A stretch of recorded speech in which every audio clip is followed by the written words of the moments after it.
Magandang umaga, ngayon po ay araw ng Sabado, June 29, 2025 at update po muli tayo sa lagay ng panahon.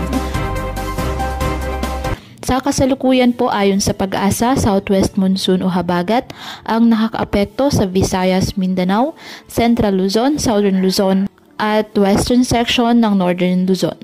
Wala po tayong bagyo o low pressure area na minomonitor ngayon sa loob po ng ating Philippine Area of Responsibility.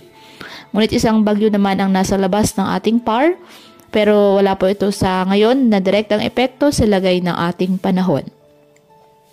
Ngayong araw dulot ng habagat, asahan po ang maulap na halangitan na may kalat-kalat na mga pagulan at thunderstorms dyan po sa Metro Manila, Visayas, Zamboanga Peninsula, BRMM, Soc-Sargen, Pangasinan, Zambales, Bataan, Cavite, Batangas, Occidental Mindoro at Palawan.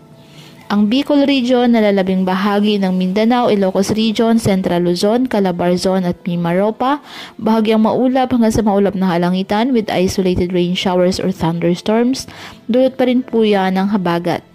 At ang nalalabing bahagi ng Luzon, apektado ng mga localized thunderstorms. Patuloy po na maging handa sa banta ng mga biglaang pagbaha at pagguho ng lupa at palaging mantabay sa iba pa nating weather updates at sa updates po ng Pag-asa hinggil sa lagay ng panahon.